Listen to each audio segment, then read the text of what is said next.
Welcome to Cell and Molecular Biology for the fall 2020 semester. I'm Dr. Richard Launderville, and I will be leading you through this course.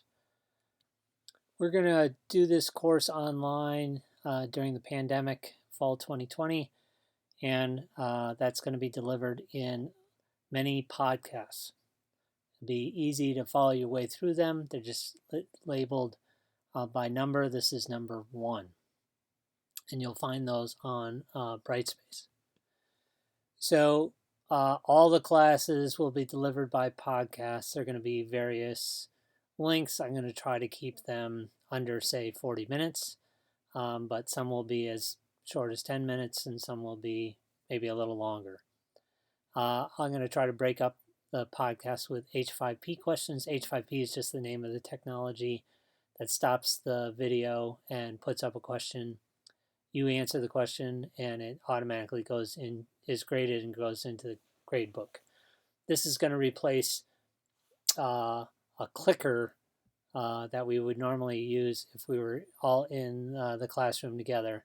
So the H5P questions and the clicker questions are the same, and they will count for a good chunk of your grade, 10%. In order to get you these points, you have to get the question right. And it has to be done before the deadline. The deadline is Friday midnight each week. So I'll put up a series of podcasts for the week on Sunday. You have to review all the podcasts, answer the questions by Friday in order to get these points. The podcast will stay up after that. They'll stay up for the whole course as soon as I post them, but you can only get the points during the week that they're first posted. If you mess up, miss a few podcasts, get some things wrong, no big deal. You only need to get 80% of the questions correct to get all the points for the semester. So if I ask 100 H5P questions in all of these podcasts by the end of the semester, and you get 80% of them right, you get all the points going toward your course grade. There's no makeups for the H5P questions and no extensions on the deadlines. That's because I give you lots of slop in this 80% rule. And I really want you to keep on task. It's especially hard in an online environment to stay on task. People will tend to procrastinate and try to do all things all at once. And I'm trying to prevent you from doing that. So knowing that and knowing that we're in the middle of a pandemic, things happen. If you have a situation in your life where you're not able to get through the podcast in a week, please let me know about it and we will work something out. The clicker questions that you get, the H5P questions in this podcast, they're going to be typically easier than a test question. So if you're cranking through these and you think, oh, I know that's easy, good. I'm glad that you think that and that it's easy for you. But the multiple choice question that you would get on a test is typically going to be harder. So these clicker questions these H5P questions are not made to really challenge you, more designed to just keep you engaged with the material and provide a little boost to your grade. These are individual work, so I don't want you to collaborate on these H5P questions. I don't want you to share your answers. That would be different if we were face-to-face, but we're not. We're in an online environment. So for this week, week 1, you're going to have 3 podcasts, podcasts 1, 2, and 3, and the H5P questions that go along with those. You're also going to form a group and do a group assignment.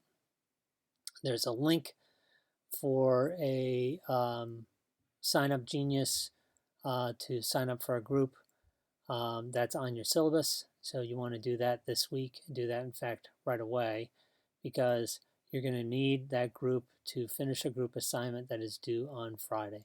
And more details about this will be coming on Brightspace. And you also want to buy the book. So those are things to get done in this first week. If you have some kind of technology issue, like your internet drops out in the middle of a test, you're not going to be penalized for that. Again, keeping me in the loop is what we need to do on these sorts of things.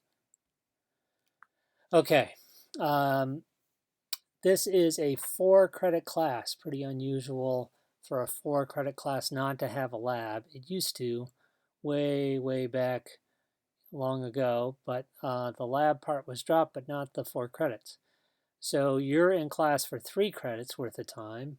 This is the podcasts are worth 3 credits at a time, and the extra credit comes from a recitation, which just means some kind of independent study on some aspect of what we're studying that week.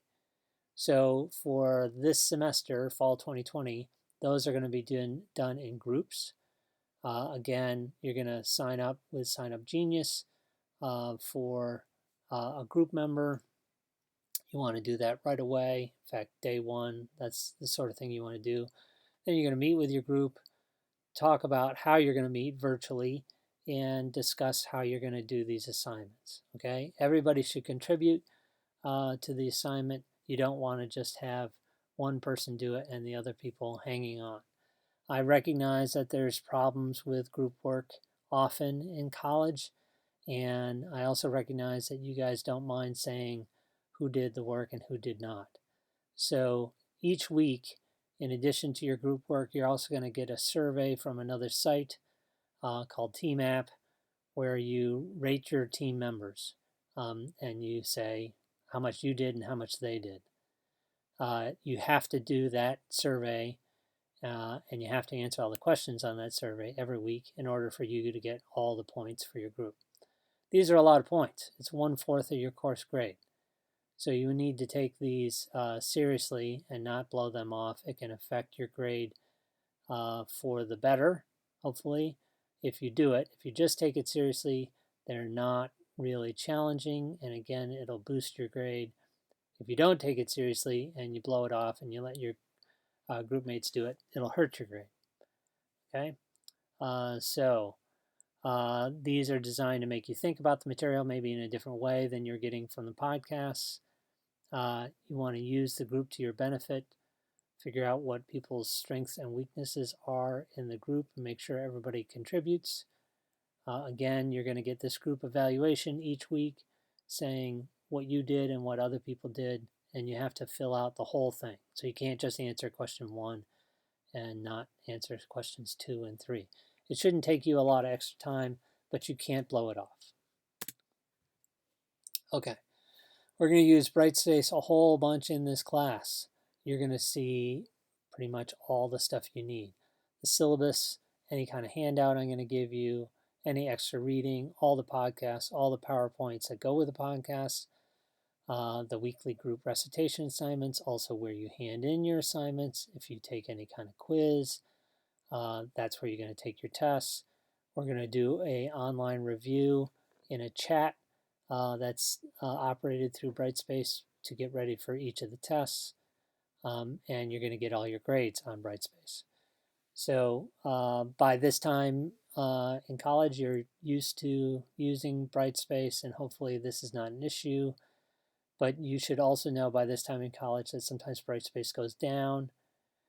So you should take notes. Don't count on all those files being there when you need them. So it's happened a couple times since spring that right before a test, Brightspace will be down for 4 or 5 hours, and people have not taken any notes, and they're counting on Brightspace to review, and they're just stuck for a couple hours. So I recommend strongly that you take notes while you're viewing these podcasts. And if you want the PowerPoints for your own notes, that you download them instead of just viewing them online. Okay. I will also post any announcements on Brightspace. There's all sorts of moving parts in an online class, especially during a pandemic, or you may have to change something, or I feel like the class is falling behind on a certain thing, and so I'm going to double back and recover something, or there was some problem on a test or something like that. I'm going to post all that as announcements on Brightspace, and you're responsible for those announcements. Okay, so if I change the date on when something is due, anything like that, you're responsible for those, and those will be posted on Brightspace. So I suggest you set up some kind of notification system that when I change something on Brightspace that you know about it and you know to go check on that. And there's instructions on how to do that on Brightspace. So how are you going to study for this class? How have people in the past had success in this class?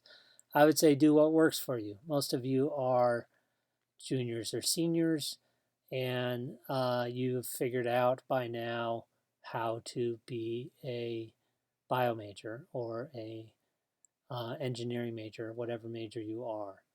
So keep doing what works for you. I don't have a magic that works for everybody. I do have suggestions, however. And one of the things that I see people do a lot is they don't have success, say, on the first test. And then they sort of go back in a corner and they say, okay, I'm going to do the same thing, but I'm going to do it harder for the second test. And that doesn't make any sense to me. So if you're not happy with your grade or your performance, you need to change something in order to do better on the next test. And doing just more of it is not usually the answer. So here's my advice based on my experience as a teacher and my experience with literally thousands of students. So you need to spread your time on this class throughout the week. This is especially hard in an online environment where it's all there for you all at once and you don't have to come to class, which is automatically spreading it out for you, spreading out the material for you. So procrastinators, and I'm a procrastinator too, will tend to say, okay, the deadline's on Friday, I'll do it all on Friday. That's a really bad way to learn, and it's very hard to stay motivated through all those podcasts. You could easily be spending 6 or 8 hours getting through all the material all at once. So you need to spread that out throughout the week. I would not spend a majority of your time on the book. The book is a way of organizing this material. I don't necessarily agree with the way that they are presenting the material. In fact, the order in which they're presenting the material. And you can see when you look at the syllabus that I skip around in terms of the order of the chapters. So, and I'm also taking the bits out of the book that I think are the most important, but there are other bits in the book that I'm not going to cover. So the most common thing that I talk to people about when they come to me after not doing well on a test is they say that they're spending a lot of time on the book, and I tell them stop doing that. Okay, so I am taking the material out of the book that I think is most important, and you need to focus on what I'm focusing on because I'm writing the tests, and that is what I think is important. It's not that anything in the book is plenty important and interesting, but in terms of just succeeding with a high grade in this class, you should focus on what I focus on. There are people who really like the podcast and they listen to them over and over. I also don't think that's a good use of your time. You need to take notes in a podcast like you were taking notes in a lecture, and then maybe listen to 5 minutes if you don't understand some aspect of meiosis, for example, but not the whole podcast. I think that's not a good use of your time. When I am making a test, I say, okay, here are the PowerPoints that go along with this test. Here are the podcasts that go along with this test. I change things a bit every year. And so I re-look at that and write a new test every year. And I say, okay, this test, say, covers 10 PowerPoints and there's 25 questions. So that's 2 to 3 multiple choice questions per PowerPoint. And I go through and I say, what are the 2 or 3 most important concepts that I want to ask a question about based on this material. And that's how you should think about studying also. So I'm not saying the next sentence, what I think is important is what you should think is important. I'm not a megalomaniac. I don't have this huge ego, but this is just a strategy to do well on the test. If I am emphasizing something and I'm saying this is really important, or even more obviously than that, this is going to be on the test, I'm not trying to trick you. I'm trying to give you a clue as to make sure you understand this concept. Okay? And I'm going to try to be more obvious about that in each podcast and state here is what you should know at the end of the podcast. Here's what you should be able to do. Here's what you should be able to know at the end of the podcast. I would not study alone. I know this is really hard in this current situation, but if you can find a virtual study buddy and study with them, they ask you questions, you ask them questions, you teach a concept to them, they teach it to you. That's when you find out if you really know something, is when you start to teach it to somebody else. And if you talk to most of your professors here at the University of Akron, they will tell you that that's when they really learn this stuff, is when they start to teach it. Because if you start to explain something where your knowledge runs out, you will get stuck, and then you know how to go back and fill in that knowledge. But if you're just passively looking at a podcast or PowerPoints and saying, yep, that makes sense, it's a very different situation than being on a test where you're asked to recall it without that PowerPoint. And finally, I would say come to my office hours. I usually start the semester with nobody visiting the office hours and end the semester with lots of people visiting the office hours because they have figured out that it's really beneficial. So please come to my office hours. I know it's more difficult, as is everything during the pandemic, but I have virtual office hours and I've had lots and lots of people visit and get help. And that's what I want to do. I want to help you. So please come to my office hours. This guy, Cal Newport, is an author he's a computer scientist. And he has some really good ideas about efficiency and how to study. And this is a really good book. Not that you don't have lots of reading to do anyway, but I think it's worth your time. He has really good organization tips and study tips that are laid out in this book.